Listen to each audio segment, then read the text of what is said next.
Hello friends, hi, my name is रॉथर जेलिस is my name और स्वागत है आपका इस चैनल सेगमेंट में। तो कहा था आपसे इंजीनियर्स के लिए सारी चीजें, सारी अपडेट में लेके आऊंगा। तो हम पहुंच चुके हैं राजस्थान, और राजस्थान में हम रीप एग्जाम्स के बारे में बात करेंगे, इसके बारे में डिटेल में बात करेंगे। क्यों भैया, ये एक स्टेट लेवल एग्जामिनेशन होता है। देखो, हमने पहले भी वीडियो में बताया था कि हर स्टेट अपना अलग अलग एग्जाम कराती है या फिर वो जेईई को एक्सेप्ट करती है, राइट। सो अगर मान लीजिए यहां पर अगर हम बात करते हैं, राइट, तो सेंट्रल के कॉलेजेस के लिए एक कॉमन काउंसलिंग होती है इंजीनियरिंग के लिए, मान लीजिए जोसा। लेकिन स्टेट के लिए क्या होगी, हर स्टेट की अलग अलग होती है। आपने सुना होगा महाराष्ट्र के लिए एमएससीटी सुना होगा, कॉमेट के सुना होगा, आपने वेबजी सुना होगा, आपने गुजरात का अलग सुना होगा, रीप यहां पर राजस्थान।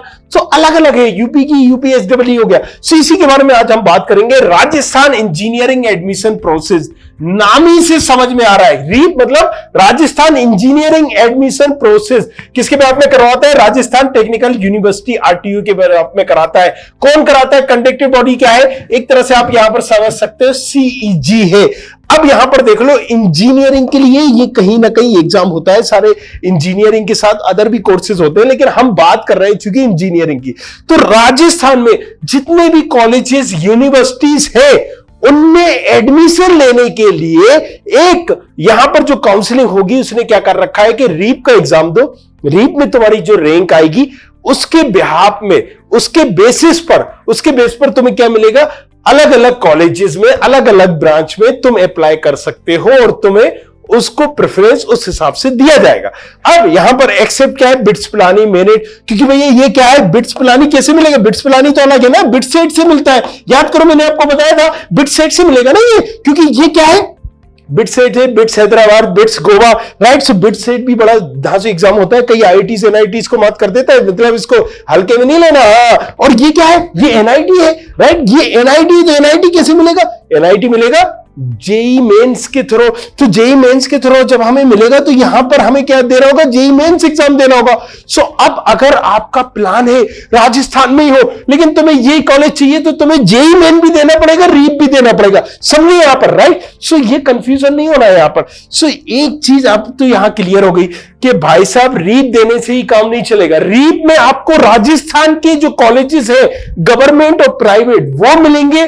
और जो सेंट्रल के कॉलेजेस, या बिट्स पिलानी हो या मेनेट हो, तो मतलब आपको ये अलग उससे मिलेंगे।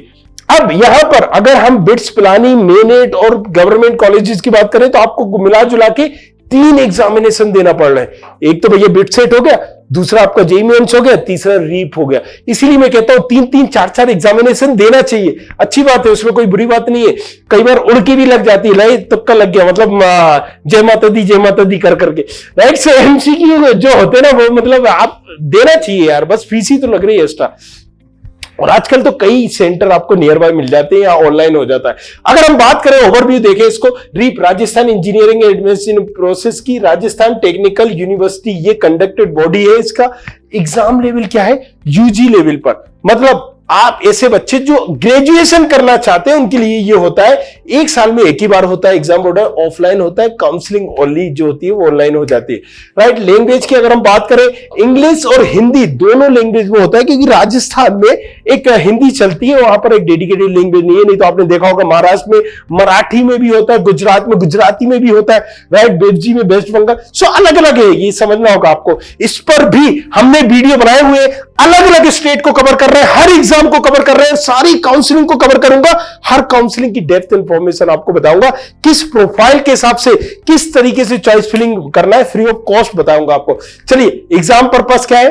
बीटेक, आर्किटेक्चर या बीआर बोल दीजिए आपको, इन कॉलेजेस में राजस्थान में लेने के लिए आपको ये एग्जाम देना होता है, और यही कॉलेजेस कंसीडर करते हैं। कोर्स ऑफर्ड जो है वो यही है। अगर हम बात करें अक्रॉस 12-22 सिटीज में, ये कहीं ना कहीं इसके सेंटर से आप दे सकते हो। ऑफिशियल वेबसाइट की बात करें, rtu.ac.in, इसके थ्रू आप कर सकते हैं। अब यहां पर कुछ important point, counselling will be conducted in 3 round, right. So counselling की जब बात करते हैं ना यार, देखो कई बार 3-3, 4-4 राउंड जाता है। ये हर स्टेट की कहानी है, राइट। और अब महाराष्ट्र की अगर बात कर लो, तो वहां तो मतलब पता ही नहीं चलेगा कितनी 6-6 मंथ लेट हो जाती है काउंसलिंग। सो ये हुआ था 2020 में। सो यहां पर देखो कई बार क्या होता है जब एडमिशन नहीं भरते ना, क्योंकि बच्चे 2-2 3-3 जगह बैठ रहे होते हैं, तो वो कैंसिल कर देते हैं। उनको अच्छा कॉलेज मिल गया तो कैंसिल कर देते हैं, तो 3-3 4-4 बार खिंच जाती है। राउंड अनबिलीवेबली स्पेशल राउंड, फिर स्पोर्ट राउंड भी होता है आउटसाइड राजस्थान। तो ये सारी चीजों में हम डेप्थ वीडियो बनाएंगे, राइट, कि काउंसलिंग कैसे होती है, राउंड फर्स्ट क्या है, राउंड सेकंड में क्या है, कई बार राउंड सेकंड में आपका कट ऑफ कम जाता है, स्पोर्ट राउंड में उड़की भी लग जाती है। सो किस तरीके से स्पोर्ट राउंड में काउंसलिंग करना है, सेकंड राउंड में कैसे करना है, फर्स्ट राउंड में काउंसलिंग कैसे करना है, उसके बारे में भी बताएंगे। Last date of round, candidate दोस्त ऑप्टेड फॉर, ये अलग अलग चीजें यहां पर दी गई है। इंपॉर्टेंट डेट्स भी हम यहां पर देख लेते हैं। एप्लीकेशन फॉर्म जो है 2 मई को यहां पर स्टार्ट होने वाला है। सो आप इसको भर सकते हैं, मतलब last date of deposit registration fees June तक जा रहा है ये, और रजिस्ट्रेशन फिलिंग फॉर्म जून के लास्ट वीक तक जाएगा। काउंसलिंग वगैरह जुलाई में चालू होगी, और एक सर्विसमैन फेज 1 फेज 2 ये सारी चीजें जुलाई में 3rd वीक 4th वीक, तो ये खिंचेगा, अभी और भी खिंचेगा, राइट। इसका एक कंफर्मेशन नहीं दे सकते, ये एक सर प्रेडिक्शन है, right. So last date of report Rajasthan domicile candidate after first counselling. तो अब क्या होता है ना कि देखिए पहले काउंसलिंग होती है, एक काउंसलिंग होती है, उसके बाद जो सीटें, एक काउंसलिंग में मान लीजिए 100 लोग आए, 100 की 100 सीटें भर गई, लेकिन कई बच्चों को 50 बच्चों ने वहां पर रिपोर्ट ही जाके नहीं किया, क्योंकि उनके मनपसंद का कॉलेज नहीं मिला, या कॉलेज तो मिला लेकिन ब्रांच नहीं मिला, तो उन्होंने डिसाइड किया नहीं नहीं नहीं नहीं नहीं, हम तो भैया चलो ठीक है, हम बिट्स 8 भी दे रखा है, हम बिट्स प्लान ही ले लेंगे, या फिर हम जेईई मेंस के थ्रू दिल्ली जा रहे हैं, मुंबई जा रहे हैं, यहां जा रहे हैं, वहां जा रहे हैं, अदर ऑप्शंस भी सर्च कर रहे होते हैं। अब ये 50 सीटें भर गई, ये सेकेंड राउंड में जा रही होती है। सो अब यार जो फर्स्ट राउंड में जिन्होंने ले लिया वो तो बैठ नहीं पाएंगे सेकेंड राउंड में। सेकेंड राउंड में जो सीटें बचती हैं तो ग्राफ वहां पर गिरता भी है। तो बहुत सारे अलग अलग पैरामीटर्स के हिसाब से अलग अलग आपको काउंसलिंग करनी होती है, फिर स्पोर्ट राउंड होता है, और इस तरीके से सारी चीजें होती है। तो ये आप देखिए, मतलब ये काउंसलिंग अगस्त तक तो जाएगी ही जाएगी, राइट। सो ये मैं आपको बता देता हूं। सो ये पूरी डेट दी गई है, एक एस्टिमेटेड डेट दी गई है, लेकिन अभी जैसे कि कोविड वगैरह चल रहा है तो बहुत आगे पीछे हो सकती है, आपने भी देखा है। अब अगर बात करें रिजर्वेशन ऑफ सीट्स का, तो यहां पर आप देख सकते हो एससी के लिए 16% है, एसटी के लिए 12% है। यहां से थोड़ा सा दिखाता हूं, क्लियर दिखेगा। ओबीसी के लिए 21% होता है। तो अलग अलग स्टेट में अलग अलग होता है। अगर हम एमपी की बात करें, दूसरे स्टेट की कई जगह 27% होता है ये।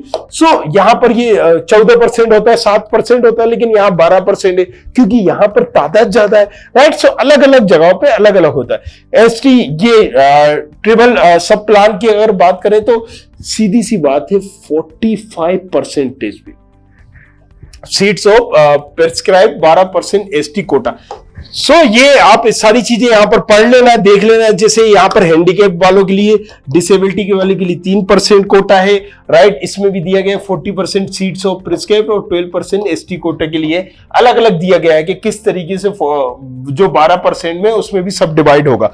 वुमेन कोटा भी 25% यहां पर दिया गया है, राइट। डिपेंड ऑफ डिफेंस में हो अगर आप, या आपके फादर वगैरह डिफेंस में, उनका भी 3% कोटा है। कश्मीरी माइग्रेंट का भी यहां पर 5% कोटा, अच्छा खासा कोटा दिया गया है। तो इस तरीके से यहां पर एक रिजर्वेशन क्राइटेरिया और उसके आधार पर सीटों का अलॉटमेंट होता है।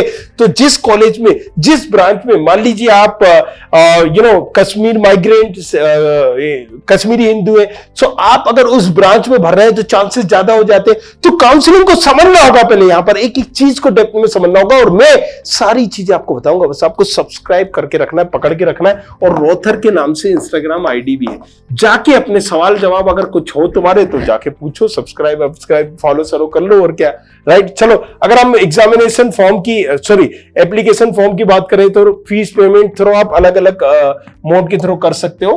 तो यहां पर 700 750 आपको लगेगा, राइट। ऑनलाइन पेमेंट भी कर सकते हो। डॉक्यूमेंट की बात करें, जेपीजी फॉर्मेट में 100 KB से ज्यादा नहीं होना चाहिए, आपके सिग्नेचर भी 50 KB से ज्यादा नहीं होना चाहिए।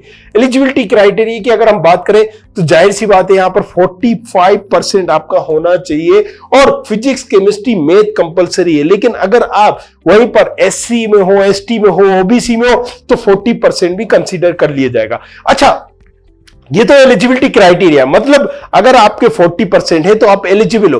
हर एग्जाम में देख लो, आप महाराष्ट्र में MSCT में देख लो, बेबजी में देख लो, आप गुजरात में देख लो, JU JECT में देख लो, आप ये MPDT में देख लो, सब में यही क्राइटेरिया है। तो कंफ्यूज नहीं होना, ये एक एलिजिबिलिटी है, इसके बाद आपके नंबर क्या आ रहे हैं, सो ये डिपेंड करेगा। अब अगर हम बात करते हैं DT में, राइट, सो उसकी काउंसलिंग अलग है, राइट, महाराष्ट्र के लिए अलग है, यहां पर बेबजी के लिए अलग है। तो कई जगह महाराष्ट्र में देखोगे या बेबजी में देखोगे तो वो क्या कंसीडर कर लेते हैं, वो ये कंसीडर कर लेते हैं कि भैया इतना परसेंट 12th का होगा, महाराष्ट्र में इतना परसेंट 10th का होगा, मतलब 10% 10th का ले लेते हैं, 40% 12th का ले लेते हैं, 50% लेते हैं जो एग्जामिनेशन से नंबर आएंगे और इसको मिला के रैंक लगा देंगे, राइट। सो अलग अलग स्टेट में अलग अलग होता है, तो उसको हम कभी डेप्थ में समझेंगे, क्योंकि ये वीडियो डेडिकेटेड हमने किस पे बना रखा है, राजस्थान रीप पे। तो भैया नॉलेज सारी दूंगा, कूट कूट के भर दूंगा तुम्हारे अंदर, ताकि तुम्हें हर चीज पहले से पता रहेगी, राइट। अब देखो यहां पर, राइट, 12th में आपके क्या होना चाहिए, फिजिक्स केमिस्ट्री मैथ होना चाहिए, वही कॉमन है, सारी चीजें आप पढ़ोगे तो यहां कंफ्यूज नहीं होना चाहिए कि क्या एलिजिबिलिटी क्या नहीं है। आप बस फॉर्म भरिए इसका, राइट, फॉर्म भरने के बाद एग्जामिनेशन दो, ट्राई करो कि बेस्ट आप रैंक ला सको। एडमिशन प्रोसेस की अगर हम बात करें, राइट, सो अगेन यहां काउंसलिंग के बेसिस पे होगा, और काउंसलिंग में कैसे चॉइस फिलिंग करना है, कैसे आपको यहां पर, राइट, किस रैंक के साथ आपको अलग अलग कॉलेजेस की अलग अलग ब्रांचेस को भरना है, वो सारी चीजें हम यहां पर बताएंगे। APR REAP admission process, student APR REAP counselling. So अब ये रीप काउंसलिंग क्या है, देखो अभी शुरुआत में ही मैंने बताया था कि राजस्थान है, तो राजस्थान में एक बॉडी होगी जो राजस्थान के कॉलेजेस के लिए काउंसलिंग कराएगी। जैसे MP में DT कराता है, तो DT क्या बोलता है कि भाई ये JEE मेंस वाले बच्चे को हम एग्जाम को एक्सेप्ट कर लेंगे, लेकिन काउंसलिंग कौन कराएगा, DT कराएगा। अब DT मेक श्योर करेगा कि कोई कॉलेज फर्जीवाड़ा ना करे, यहां पर जिसकी जो रैंक है उस हिसाब से मिल जाए। लेकिन अब क्या होता है ना कि देखो DT एक काउंसलिंग एक बॉडी है, या आप एक बोलो कि एक ऑनलाइन करा रही, तो इसमें भी कुछ लूप होल है। अब क्या है कि यहां पर कई कॉलेज की कई ब्रांच, हर बच्चा चाहेगा CS। अब वहां पर अगर मान लीजिए टॉप 10 कॉलेजेस की बात करें, SGS, IIT, DAVB, JEC, अपने MIT, SRGPB, इस तरह के कॉलेजेस हो गए टॉप कॉलेज, लेकिन बच्चों ने क्या भर दिया, CS भर दिया, IT भर दिया, CS भर दिया, IT भर दिया, CS भर दिया, उनको CS नहीं मिली, जो ब्रांच उन्होंने छोड़ दी EC। तो चॉइस फिलिंग उस हिसाब से देख के की जाती है, फिर EC ले ली और EC से CS में स्विच कर गए। सो काउंसलिंग ऐसे समझा नहीं सकते, आप अगर पूरी वीडियो देखोगे तो आपको समझ में आएगा। अलग अलग काउंसलिंग, मतलब अलग अलग स्टेट की अलग अलग तरीके से काउंसलिंग होगी, और हर कॉलेज की ब्रांच वाइज भी, अगर आपकी ब्रांच प्रेफरेंस अलग है तो काउंसलिंग पूरी चेंज हो जाती है। मतलब एक ही कॉलेज में 3 लाख की रैंक वाला बच्चा भी बैठेगा, एक JEE मेंस के आधार पे मैं बता दूं, और 30,000 की रैंक वाला बच्चा भी बैठेगा। तो इतना भी डिपेंडेंट होता है।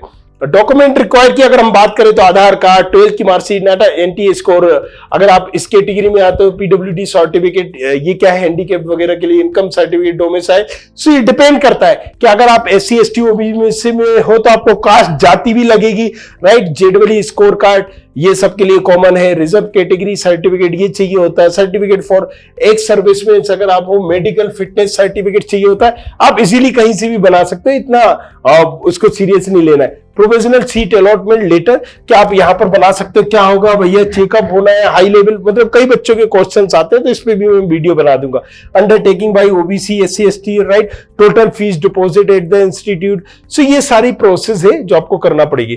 कॉन्टेक्ट इन्फॉर्मेशन में भी दे देता हूं कि ये सारी कॉन्टेक्ट इन्फॉर्मेशन है, ये आप देख सकते हो। लेकिन अगर आपको यहां से रिस्पॉन्स नहीं मिलता है तो नीचे कमेंट करो, पूछो अपना सवाल हक से, उस पर मैं वीडियो बनाऊंगा। सारी चीजें, सारे यहां पर रीप से रिलेटेड, काउंसलिंग हो, आपको यहां एग्जाम से रिलेटेड कोई भी हो, सब पे एक एक इंफॉर्मेशन दूंगा। तो आप सब्सक्राइब जरूर कर लेना दबा के, और जल्दी से शेयर करो दूसरे फ्रेंड के साथ भी, उससे भी दबाओ बटन ससरा ये सब्सक्रिप्शन वाला। और रॉथर के नाम से इंस्टाग्राम ID है, पूछो अपना सवाल जो भी पूछना चाहते हो। मिलते हैं नेक्स्ट वीडियो में। Thank you very much, thanks a lot. I hope you like this video. For more such videos, keep watching our channel and do not forget to like, share and subscribe.